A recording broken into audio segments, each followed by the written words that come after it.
Haleluya, selamat pagi Bapak Ibu, saudara-saudara yang dikasihi Tuhan. Kembali pada pagi hari ini kita akan mendengarkan sedikit firman Tuhan. Saya berikan satu judul, yaitu 2023 Sepakat.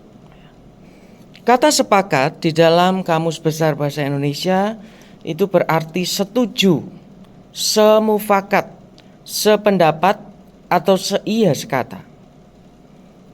Di penghujung tahun 2022 ini kita akan masuk melangkah di lembaran yang baru di tahun 2023. Dan di tahun 2023 gereja kita GPDI Lembah Dieng mengusung satu tema besar, yaitu sepakat. Kita akan melihat dua sepakat yang perlu kita lakukan di tahun yang baru 2023. Yang pertama, sepakat dengan Tuhan. Saya akan berikan satu contoh atau gambaran melalui kehidupan Musa.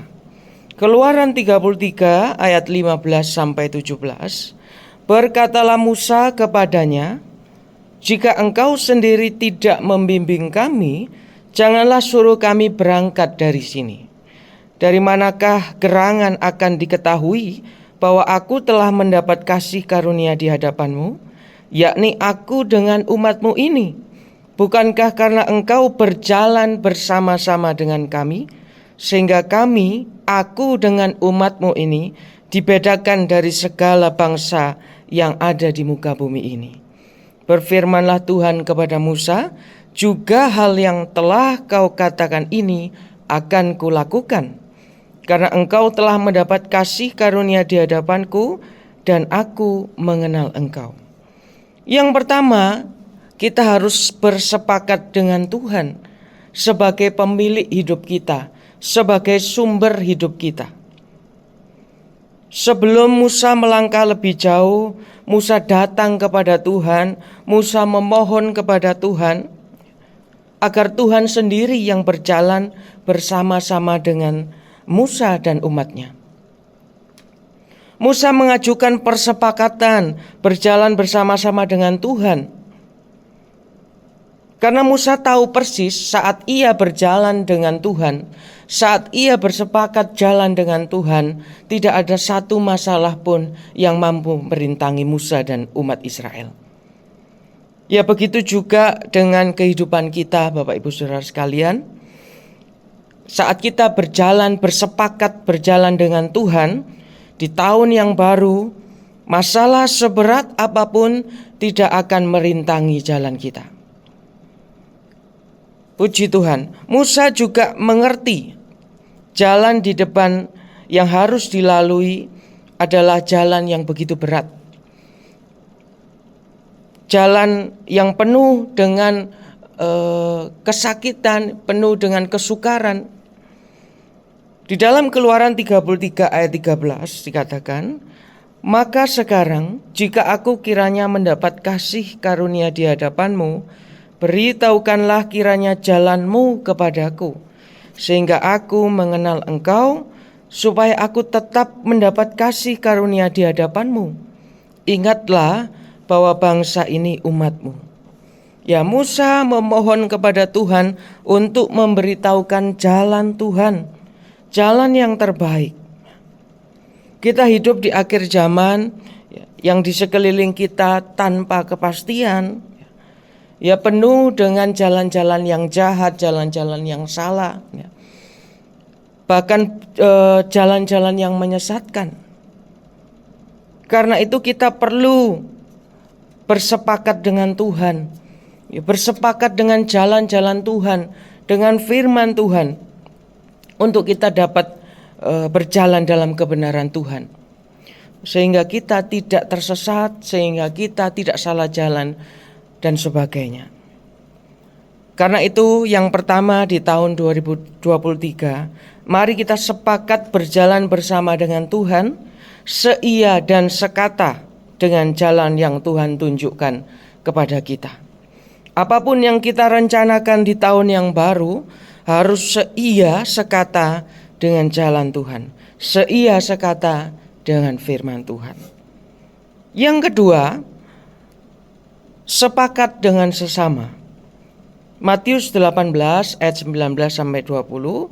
Dan lagi aku berkata kepadamu, jika dua orang daripadamu di dunia ini sepakat meminta apapun juga, permintaan mereka itu akan dikabulkan oleh Bapa-Ku yang di sorga.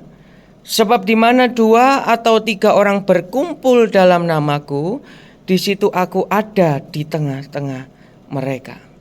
Ya, sepakat dengan orang-orang di sekitar kita itu juga sangat penting. Seia sekata dengan orang-orang yang ada di sekitar kita itu juga sangat-sangat penting. Ya, sepakat dengan pasangan kita, sepakat dengan saudara kita, keluarga kita, rekan kita, bahkan dengan pemimpin kita. Dikatakan permintaan mereka akan dikabulkan. Ya, setiap kita pasti memiliki permintaan, setiap kita pasti memiliki pengharapan, cita-cita, permohonan. Dan seringkali setiap kita mempunyai cara sendiri untuk mencapainya. Kita punya cara-cara sendiri untuk menggapainya. Tetapi dalam ayat ini Yesus berkata dan berjanji, kunci untuk dikabulkannya satu permohonan, permintaan atau harapan adalah sepakat. Meminta dengan sepakat bersama orang-orang di sekitar kita. Dan janji dari Tuhan Yesus adalah Bapa-Ku yang di sorga akan mengabulkan permintaan tersebut.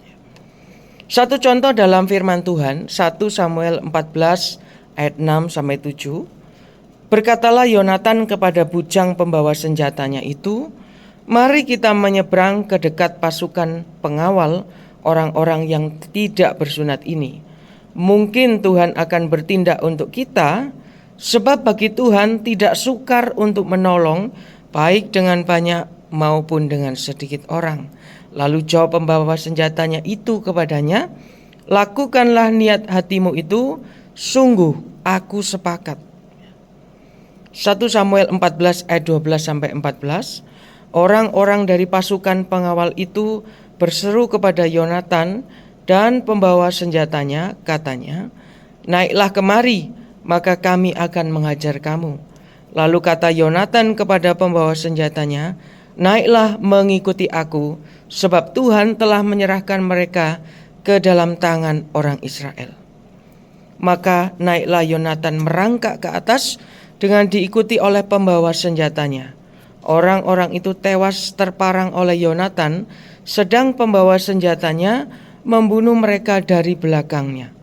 Kekalahan yang pertama ini yang ditimbulkan Yonatan dan pembawa senjatanya ini besarnya kira-kira 20 orang dalam jarak kira-kira setengah alur dari sepembajakan ladang. Ya, saat kita sepakat dengan orang di sekitar kita, ya, apapun permintaan kita, apapun cita-cita kita, apapun harapan kita, pasti akan dikabulkan. Sekalipun itu mustahil dan tidak masuk akal. Kalau kita melihat dari cerita Yonatan dengan pembawa senjatanya ini, sangat mustahil hanya 2 orang harus menghadapi beberapa orang. Tetapi Yonatan dan bujangnya bersepakat dan mereka mengalami kemenangan. Ya, satu hal yang harus kita garis bawahi, saat kita sepakat bersama orang-orang di sekitar kita, maka Tuhan berjanji turut hadir dan ikut di tengah-tengah kesepakatan kita. Ya, dahsyat saat Tuhan ada dalam kesepakatan kita, ya, dalam keluarga kita, dalam pekerjaan kita, ya, dalam apapun yang kita lakukan dengan orang-orang di sekitar kita. Ya, akan ada banyak hal cara iblis untuk membuat kita tidak sepakat. Akan ada banyak cara iblis untuk membuat kita terpecah belah dengan orang-orang di sekitar kita. Karena iblis tahu persis saat kita tidak ada kesepakatan dengan orang di sekitar kita, kita tidak akan mencapai kemenangan. Ya, puji Tuhan, apapun dan bagaimanapun orang yang ada di sekitar kita, usahakanlah perdamaian dan kesepakatan. Karena di situ Tuhan hadir dan Tuhan turut bekerja di tengah-tengah kita. Saya akan tutup dengan Efesus 4 ayat 3 sampai ayat 6a. Dan berusahalah memelihara kesatuan roh oleh ikatan damai sejahtera, satu tubuh dan satu roh, sebagaimana kamu telah dipanggil kepada satu pengharapan yang terkandung dalam panggilanmu, satu Tuhan, satu iman, satu baptisan, satu Allah dan Bapa dari semua. Mari kita satu dalam doa. Bapa kami dalam surga, kami mengucap syukur buat penyertaan-Mu sampai detik ini Tuhan. Dan kami akan memasuki tahun yang baru dengan penyertaan yang tak terbatas daripada-Mu Tuhan.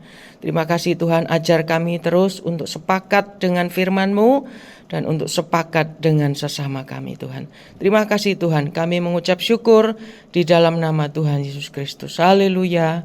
Amin.